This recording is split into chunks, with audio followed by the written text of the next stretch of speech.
The Bangladesh jet crash occurred on July 21, 2025, when its Air Force F-7BGI fighter jet crashed into a school. This incident happened shortly after the jet took off from an airbase during a routine training flight. We'll look what caused the crash, how did it happen, more details all in the video ahead. At around 1:06 p.m. local time, a Bangladesh Air Force F-7BGI training jet lifted off from BAF base Uttom AK Khandker in Dhaka. At the controls was Flight Lieutenant Toukir Sagar, embarking on what was meant to be his first solo fighter mission. It was a routine training flight, one of many that take place regularly in the skies over the capital. But only moments after takeoff, something went wrong. A technical malfunction struck the aircraft, causing it to stall and become unresponsive. From the control tower came a swift command for the pilot to eject, but the plane was already flying too low. There simply wasn't enough altitude for a safe ejection. Fully aware of the danger, Flight Lieutenant Sagar fought to regain control. He tried to steer the stricken jet away from populated areas, aiming for open ground. But time and altitude were against him. Sometime between 1:10 and 1:15 p.m., the aircraft crashed near the main gate of Milestone School College in the Uttara area of Dhaka. It struck the side of a two-story building while classes were still underway. Hundreds of students were inside at the time. The aircraft struck the side of the structure, tearing through iron railings and creating a massive breach in the wall. The impact occurred while classes were in session and the campus was crowded with students, teachers, and parents, many of whom had come to pick up their children. Seconds after the crash, a powerful explosion shook the area, followed by a fire that engulfed part of the building. Thick black smoke poured into the sky and was visible across the Uttara neighborhood, triggering panic and chaos as rescue efforts began. At least 27 people lost their lives, including the pilot and many school children between 8 and 14 years old. And more than 170 people were injured, many of them in critical conditions. Let's take a quick look at the F-7, which is a Chinese-built multi-role fighter aircraft developed by Chengdu Aircraft Corporation. It is an advanced variant and export version of the Chengdu J-7, itself a derivative of the legendary Soviet MiG-21. The F-7 is designed to offer upgraded avionics, improved pilot interfaces, and superior weapons capability, targeting air forces in need of cost-effective yet capable fighter solutions. Let's look at some of the causes that resulted in this technical error. With time, even modernized fighter jets begin to show signs of fatigue. After over a decade of high-performance operations, materials start to wear down. Structural stress accumulates in key areas like the engines, control surfaces, and hydraulic systems. This kind of fatigue can lead to critical mechanical failures, especially in fast, high-altitude flight. Another growing issue is the availability of spare parts. Since production of the J7 or F7 series ended in 2013, sourcing new, high-quality components has become increasingly difficult. Maintenance teams often have to rely on refurbished or second-hand parts, which may not always meet the same performance standards. This raises concerns not just about reliability, but about overall flight safety. There's also a troubling history to consider. The Bangladesh Air Force has experienced several accidents involving F-7 variants over the years. Investigations into past incidents have frequently pointed to mechanical issues as the underlying cause. In both the 2018 and 2025 crashes, the aircraft involved had similar service lifespans, suggesting that aging airframes may be contributing to the pattern. While the F-7 remains a symbol of a long-serving fleet, the risks associated with older military aircraft are becoming harder to ignore. But crashes also affects many of our fighter jets, planes, and helicopters just over the past several months. At Naval Air Station North Island, key hub for military aircraft, you'll find the San Diego International Airport just north of the base. Nearby is runway 29, a critical strip often used by military jets. Here's what happened. Around 10:15 a.m., a U.S. Navy EA-18G Growler from Electronic Attack Squadron V-8Q-135 was in flight when it developed a mechanical glitch, likely exacerbated by weather conditions at the time. Light rain and fog had reduced visibility to just 4 to 8 miles, complicating the situation. When a critical error message lit up the cockpit, the jet's warning systems activated instantly. The two crew members made a split-second decision to eject, escaping the aircraft moments before it plummeted nose-first at a 60-degree angle into San Diego Bay. The plane crashed with its landing gear still deployed, sending a massive plume of water erupting into the air. What's chilling about this incident? The jet went down mere miles from densely populated neighborhoods and the naval base Coronado Airport.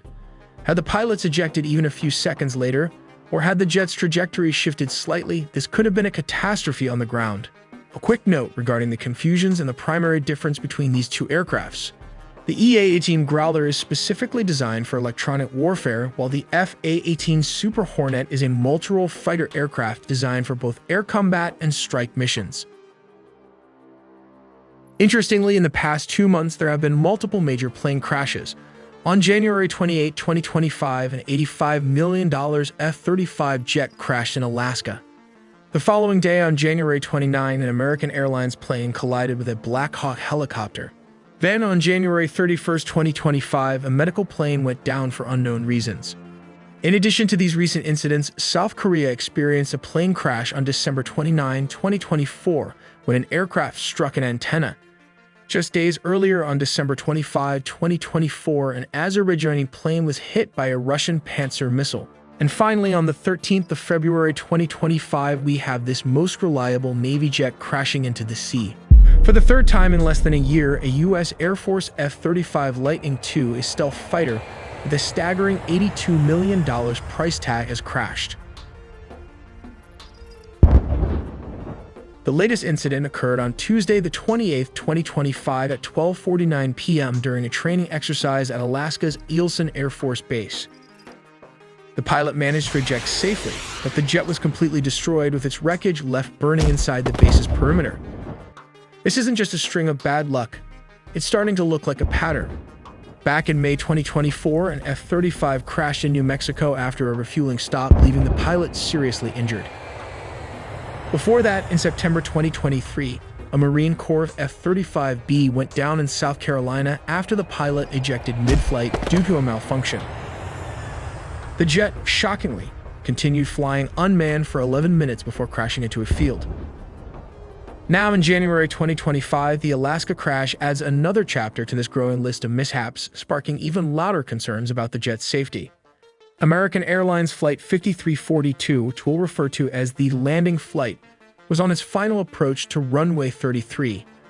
At this stage, called short final, the aircraft was mere moments from landing, flying at an altitude of about 400 feet. This is the most critical phase of landing, where every second counts and pilots are laser-focused on safely bringing the plane down. At the same time, an Army Black Hawk helicopter, identified as PAT-25, was reportedly on a possible training flight. It was flying perpendicular to the flight path of Flight 5342, following the course of the Potomac River. The Potomac River is a designated flight corridor for helicopters, and it's common to see aircraft like this operating in the area. The key difference between the two aircraft in this scenario was their operating rules. The Black Hawk helicopter, PAT-25, was flying under visual flight rules. This means it was required to rely on visual observation of its surroundings to avoid other aircraft. The landing Flight 5342 was operating under instrument flight rules, which give it priority over VFR flights in controlled airspace. This system assumes that VFR aircraft will actively maintain visual separation to avoid conflicts. Moments before the collision, the air traffic control tower at Ronald Reagan Washington National Airport called PAT-25 to confirm whether they had the other aircraft in sight. PAT-25 responded that they did. At first glance, this seems like an acknowledgement that they were aware of Flight 5342's presence and were taking steps to avoid it. However, it now seems likely that PAT-25 had mistakenly identified a different aircraft, possibly a departing flight from the same airport, and believed that was the other aircraft referred to by the tower. Tragically, PAT-25 may not have realized that Flight 5342 was descending directly into its path. This misidentification could have led to the Black Hawk failing to adjust its course in time to avoid a collision. The Learjet 55, a twin-engine business jet, departed from Northeast Philadelphia Airport on a routine flight to Springfield Branson National Airport in Missouri, according to the FAA. The aircraft, known for its speed and efficiency, was designed to operate in various weather conditions. Takeoff occurred at approximately 6:07 p.m., but shortly after becoming airborne, the jet encountered a technical issue. Weather conditions at the time included light rain and fog, reducing visibility to about 5 to 7 miles. From the top angle, we can see the experienced pilot made a hard descending left-hand turn with no correctional input. This shows the pilot was likely confused or disoriented once entering the cloud and rain. While modern jets are built to handle adverse weather, unforeseen mechanical failures or environmental factors can still pose significant risks. Tragically, just moments into the flight, the aircraft lost control and crashed near Roosevelt Mall, creating a huge explosion of smoke. Let's take a look at a different case scenario of a Jeju Air Flight 2216. This South Korean airline was granted permission to land from the south on runway 1 northward. But control tower cautions against bird activity, so the aircraft made a slight deviation in flight path. The pilot declares Mayday after it hit a couple of birds, and it was instructed to make a go-around and land on runway 19 southward. It was at this moment the airplane encountered another problem with the landing gear, which did not open. Finally, the plane had to make a belly landing with what was supposedly a landing gear failure because it hit in the middle of the runway and crashed into the elevated localizer antenna and concrete, erupting into a huge fireball, while the tail section remained intact. Morning 8:57. A TC broadcasts a cautionary advisory about bird activity in the vicinity of the airport. 8:59.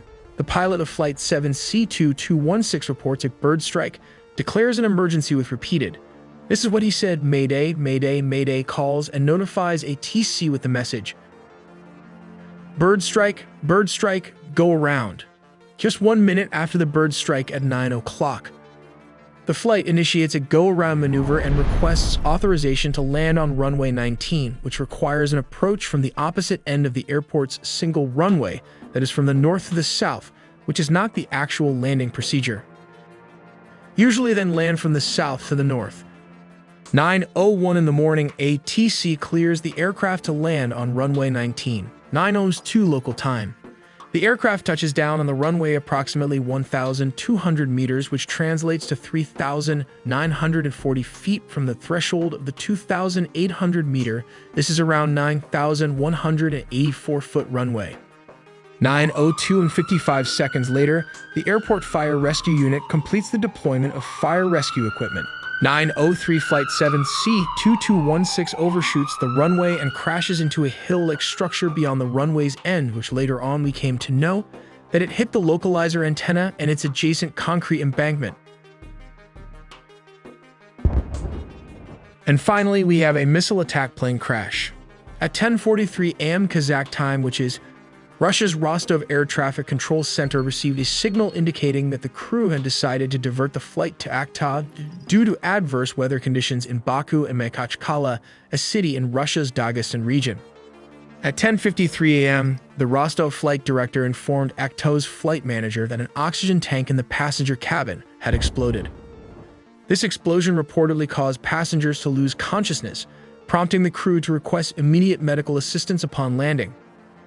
Emergency teams were swiftly mobilized at Akta Airport in preparation for the aircraft's arrival. At 11:02 a.m., the pilots made contact with Akta Airport's air traffic control tower. Despite their efforts, the crew faced significant challenges during their descent. They attempted to land twice but were unable to maintain altitude or stabilize the aircraft. Tragically, at 11:28 a.m., contact with the crew was lost, and moments later, the plane crashed to the ground. This means the plane was hit between 10:30 to 10:53 a.m. Kazakh time by the Russian anti-air defense system. In this scenario, the plane is flying at a significantly higher altitude, rendering the cannons ineffective. Consequently, the system opts to deploy a missile as the optimal weapon for engagement. The missile is launched vertically from its sealed canister. It uses its advanced onboard guidance system to navigate with precision towards the designated target. As the missile approaches, its onboard sensors continue to track the civilian aircraft, which in this case is tragically identified as an Azerbaijani civilian aircraft. The missile carries a 25-kilogram high-explosive warhead. Upon reaching the target, the warhead detonates, releasing an intense explosion. The explosion occurs near the side of the aircraft, causing catastrophic damage to its tail section. The resultant shrapnel penetrates the fuselage, inflicting severe internal structural damage. This devastating impact destabilizes the aircraft, leading to an uncontrollable descent. The severely damaged plane crashes near Akta Airport, resulting in a tragic loss of life and a devastating outcome for all those on board. We make original videos from scratch, so please do subscribe and hit the notification bell for more videos.